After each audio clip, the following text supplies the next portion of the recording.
ఈ ఆలయం యొక్క 4వ స్తంభం విరిగిపోతే కలియుగం అంతమవుతుందా?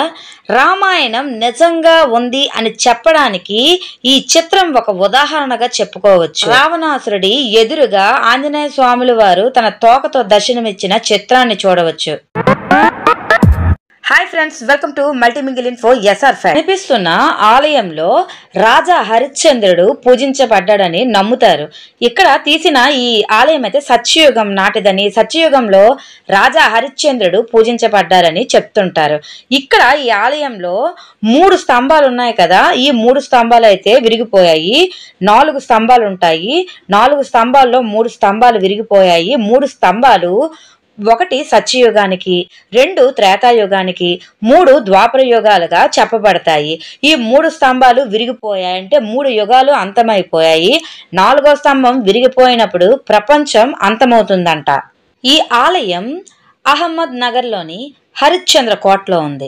ఈ ఆలయం పైభాగం గర్భగుడిలోని 4 స్తంభాలు మద్దతుతో ఒక పెద్ద బండరాయి, 4 స్తంభాలు 4 యుగాలు సూచిస్తాయని, మరియు ప్రతి యుగ ముగింపులో ఒక స్తంభం విరిగిపోతుందని చెబుతారు. ఇప్పుడు ఒకే ఒక స్తంభం చివరి యుగాన్ని సూచిస్తుంది. ఆ యుగమే కలియుగం. ఆ కలియుగం ముగింపు. ఈ స్తంభం విరిగిపోయిన రోజు కలియుగం ముగింపును సూచిస్తుందంట. ఆలయం గురించి మరో ఆశ్చర్యకరమైన విషయం ఏమిటంటే, శీతాకాలం మరియు వేసవిలో రోజంతా 4 గోడల నుండి నీరు చుక్కలుగా ప్రవహిస్తుంది. ఇది నేల నుండి 5 అడుగుల నీటి మట్టాన్ని పెంచుతుంది. అందువల్ల లోపల చాలా చల్లగా ఉంటుంది. ప్రజలు లోపలికి వెళ్ళలేరు. విచిత్రంగా వర్షాకాలంలో ఒక్క చుక్క నీరు కూడా చుక్కలు పడదు. మరియు ప్రజలు దీన్ని సందర్శించినప్పుడు లోపలి భాగం పూర్తిగా పొడిగా ఉంటుంది. ప్రకృతి మార్గాలకు ఇది చాలా వింతగా, అద్భుతంగా కూడా ఉంటుంది. వీడియో అయితే చాలా ఇంట్రెస్టింగ్గా ఉంటుంది. వీడియోని స్కిప్ చేయకుండా ఎండ్ వరకు చూడండి. ఇది ఇండోనేషియాలోని బాలీలో ఉన్న మంకీ టెంపుల్. బాలీలోని కోతులతో కూడిన ఈ ఆలయాలు శ్రీరాముని వానరసేనకు అంకితం చేయబడ్డాయని చెప్తూ ఉంటారు. మరియు ప్రకృతిలో ఇతర జంతువులతో శాంతి మరియు సామరస్యంతో ఎలా సహజీవనం చేయాలో నేర్పడానికి ఇది ఒక మార్గంగా చెప్పుకోవచ్చు. అలాగే సీక్రెట్ ఫారెస్ట్లో 700 కంటే ఎక్కువ కోతులు, లాంగర్లు మరియు నిమ్మకాయలు ఉన్నాయంట. ఇవి బాలినీస్ భూమిలో మాత్రమే ప్రత్యేకంగా కనిపించే పొడవైన టైల్డ్ కోతులు. జై శ్రీరామ్. ఇక్కడ కనిపిస్తున్న ఈ గుహలనైతే బాదామి గుహలు అంటారు. ఈ బాదామి గుహ దేవాలయాలు భారతదేశంలోని కర్ణాటక ఉత్తర భాగంలోని బాగల్కోట్ జిల్లాలోని బాదామి పట్టణంలో ఉన్న బౌద్ధ, హిందూ మరియు జైన గుహ దేవాలయాల సముదాయం. ఈ గుహలు భారతీయ రాతి నిర్మాణ శైలికి, ముఖ్యంగా బాదామి చాళుక్య నిర్మాణ శైలికి ముఖ్యమైన ఉదాహరణలు. మరియు 6వ శతాబ్దం నుండి ప్రారంభమైంది. ఇవి వచ్చేసి గుహలైతే బాదామి అనేది ఆధునిక పేరు మీద, మరియు దీన్ని గతంలో వాతాపి అని పిలిచేవారు. ఇది 6వ శతాబ్దం నుండి 8వ శతాబ్దం వరకు కర్ణాటకలో ఎక్కువ భాగాన్ని పాలించిన ప్రారంభ చాళుక్య రాజవంశం యొక్క రాజధాని. బాదామి మానవ నిర్మిత సరస్సు యొక్క పశ్చిమ ఒడ్డునైతే ఉంది. ఇది రాతి మెట్టతో కూడిన మట్టి గోడతో చుట్టబడి ఉంటుంది.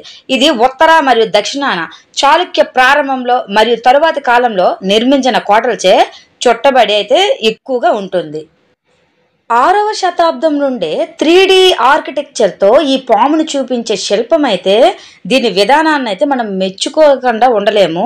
శేషనాగు పాము ఈ ఆర్కిటెక్చర్ శిల్పం అంతా కూడా బాదామి గుహ ఆలయం యొక్క ఈ మొత్తం ఆర్కిటెక్చర్ అయితే ఇది ఒక ప్రత్యేకతగా నిలుస్తుంది. మనం ఈ దీని ప్రత్యేకత ఏంటంటే, శేషనాగు పాము శిల్పాన్ని మనము జూమ్ చేసినప్పుడు, దగ్గరగా చూసినప్పుడు దాని చర్మము ఎలా ఉంటుందని క్లియర్గా మనకు కనిపిస్తుంది. ఇక్కడ కనిపిస్తున్న చిత్రాలన్నీ కూడా హొయసలేశ్వర ఆలయంలో ఉండేవి. ఇది చరిత్రలో ఈ హొయసలేశ్వర ఆలయం 12వ శతాబ్దంలో కర్ణాటక రాష్ట్రంలో తీసిన చిత్రాలు. దీని ప్రత్యేకత ఏంటంటే, ఈ ఆలయంలో మొత్తం 242 కేశాలంకరణలు అయితే ఉన్నాయి. ప్రతి ఒక్కటి ఆలయ గోడలపై చెక్కబడిన ఒకదానికొకటి భిన్నంగా ఉంటాయి. వెస్ట్రన్ స్టైల్ అని మనం చెప్పుకుంటున్నాము. వెస్ట్రన్ స్టైల్లో చాలా ఎక్కువ హెయిర్ స్టైల్స్ ఉంటాయి. అయితే మన పాత రోజుల్లో వెళ్తే ఇక్కడ ప్రతిదీ కూడా ఏదైనా కూడా ఇలా ఆర్కిటెక్ట్ చేసేవారు, చిత్రాలని చెక్కేవారు. అంటే మన తరతరాలకి ఇవి చూసేటప్పుడు అప్పట్లోనే ఇవి చెక్కబడి ఉన్నాయి అని తెలియజేయటానికి. ఇది ఎంతో అద్భుతం కదా. బాలాజీ దివ్య పాద ముద్రలు, శ్రీవారి పాదములు, స్వామివారి పాదముద్రలు, శ్రీ వెంకటేశ్వరుడు తిరుమల కొండపై మొదటిసారి నిలబడిన సమయంలో ఏర్పడిన పాదముద్రలు అని నమ్ముతారు.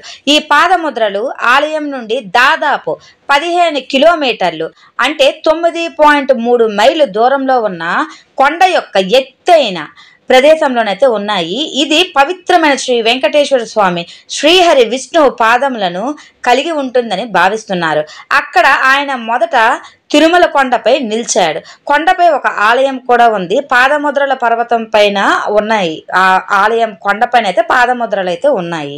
ఇక్కడ కనిపిస్తున్న చిత్రాలన్నీ కూడా కైలాస ఆలయము. కైలాస ఆలయంలోని గుహ పైకప్పు. ఎల్లోరాలో 4 విభిన్న దిశల్లో ఆహారాన్ని రక్షించే 4 జీవ పరిమాణ సింహ శిల్పాలైతే ఉన్నాయి. ఈ అద్భుతమైన పనితనం రాతితో అద్భుతాలను సృష్టించిన మన పూర్వీకుల నిర్మాణ నైపుణ్యాలకైతే నిదర్శనంగా నిలుస్తాయి. ఈ ఆలయాన్ని శ్రీ చింతల వెంకటరమణ ఆలయం అని పిలుస్తారు. ఈ చింతల వెంకటరమణ ఆలయం వచ్చేసి హిందూ వైష్ణవ్ డివోటీస్గా ఎక్కువగా పిలుస్తారు. ఇది మన హిందూ వైష్ణవ్ టెంపుల్గా అయితే ఎక్కువగా ఇది మన ప్రసిద్ధి చెందింది. దీని ఆర్కిటెక్చర్ అయితే మనకి చూడడానికి చెక్కబడ్డాయి కదా ఈ స్తంభాల పైన. ఇవి చూడడానికైతే 2 కళ్ళు సరిపోవు. హనుమంతుడు 10 తలల రావణుడు ముందు తన తోకతో తయారు చేసిన సింహాసనంపై కూర్చున్నట్టుగా అయితే మనకి ఆర్కిటెక్చర్ ఉంటుంది. రామాయణాలు, మహాభారతాలు ఇవి కావ్యాలే కాదు ఉన్నాయి అని చెప్పడానికి ఈ చిత్రాలే ఒక నిదర్శనంగా చెప్పుకోవచ్చు. ఇది వచ్చేసి మన భారతదేశంలోని ఆంధ్రప్రదేశ్లో అనంతపూర్ డిస్ట్రిక్ట్లో తాడిపత్రిలోనైతే ఉంది. నిజంగా రామాయణం ఉంది అని చెప్పడానికి ఈ చిత్రాలు, ఇక్కడ చెక్కబడిన ఈ చిత్రాలే మనకి ఒక నిదర్శనంగా నిలుస్తాయి. ప్రత్యేకత ఏంటి అంటే భగవాన్ రాముడు తన బాణం వేసి అది 7 వృక్షాల గుండా వెళ్తుంది. ఇది వచ్చేసి హొయసలేశ్వర ఆలయము. 800 సంవత్సరాల పురాతనమైనది. ఇది హలేబీడ్లోని హాసన్ కర్ణాటకలో ఉంది.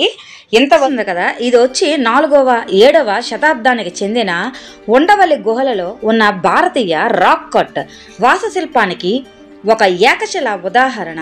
అనంత పద్మనాభుడు పడుకొని ఉన్న భంగిమలోనైతే మనకి దర్శనమిస్తారు. లకమండలంలోని ప్రకాశించే శివలింగం, దీని గురించి మనం ఎంత చెప్పుకున్నా కూడా తక్కువే. అయితే ఇది గ్రాఫైట్తో చేసిన చాలా ప్రత్యేకమైన శివలింగం. దీనిపై నీరు పోయడంపై అద్దంలా ప్రకాశిస్తుంది మరియు చుట్టుపక్కల కూడా ఎక్కువగా ప్రతిబింబిస్తుంది. ఈ శివలింగంపై మనం నీరు పోసేటప్పుడు ఎవరైతే వాళ్ళు నీరు పోస్తుండగా వాళ్ళ ముఖాన్ని వాళ్ళు శివలింగంలో చూస్తారో వాళ్ళు ధన్యులవుతారని, అతని పాపాలు మరియు దురదృష్టాలు అంతమవుతాయని నమ్ముతుంటారు. ఇక్కడ మనకు కనిపిస్తుంది బాలీలో సముద్రం అడుగున 5000 సంవత్సరాల పురాతన శయనించిన విష్ణు దేవాలయం. రాముని రాజ్యం ప్రపంచమంతటా విస్తరించిందనేది మనకు తెలిసిన వాస్తవం. సుగ్రీవుడు సీతను వెతకడానికి తన సైన్యాన్ని నడిపించాడు. హిందూ ధ్వనికి సంబంధించిన భౌగోళిక సూచనల ద్వారా ప్రపంచంలోని అన్ని ప్రాంతాలకు ఈ పురాతన శయనించిన విష్ణు దేవాలయం బాలీలో దర్శనమవ్వడం మన అదృష్టంగా భావించవచ్చు. కంబలేశ్వర్ మహాదేవ్ ఆలయం గురించి ఫ్యాక్ట్స్ తెలుసుకుందాం. అప్పుడప్పుడు మాయమై తిరిగి కనిపించే టెంపుల్ కి వెళ్ళాలనుకుంటున్నారా? అయితే గుజరాత్ వడదరలోని స్తంభలేశ్వర్ మహాదేవ్ ఆలయాన్ని దర్శించుకోవాల్సిందే. అరేబియా సముద్ర తీర జలాల్లో ఉంది ఈ గుడి. ఇక్కడి ఈశ్వరుడు ధైర్యం చేసి తన దగ్గరకు వచ్చే వాళ్ళని కరుణిస్తాడని భక్తుల అపార నమ్మకం. సముద్ర అలల తీవ్రత తక్కువగా ఉన్నప్పుడు మాత్రమే ఈ ఆలయాన్ని దర్శించగలం. పెద్ద అలలు వస్తున్నప్పుడు ఇది పూర్తిగా నీటిలో మునిగిపోతుంది. కొన్ని గంటల తర్వాత తిరిగి కనిపిస్తుంది. ఈ ప్రత్యేకతే ఈ గుడికి ఫేమస్ టెంపుల్ గా మార్చింది. కాళీ టెంపుల్ కోల్కతాలో ఉంది. కోల్కతాలోని తాంగ్రాలో చైనా టౌన్ ఉంది. దానికి ఆ పేరు రావడానికి కారణం అక్కడ ఉండే వాళ్ళలో చైనీయులే ఎక్కువ. వాళ్ళు కాళీమాతను పూజిస్తారు. అందుకే ఈ ఆలయానికి చైనీస్ కాళీమాత టెంపుల్ అనే పేరు వచ్చింది. మనమైతే అమ్మవారికి నైవేద్యంగా ఏ పులిహోర స్వీటో పెడతాం కదా, చైనీయులు నూడిల్స్, చాప్సోయ్ ఇలాంటివి పెడతారు. అదే ఈ ఆలయం స్పెషాలిటీ.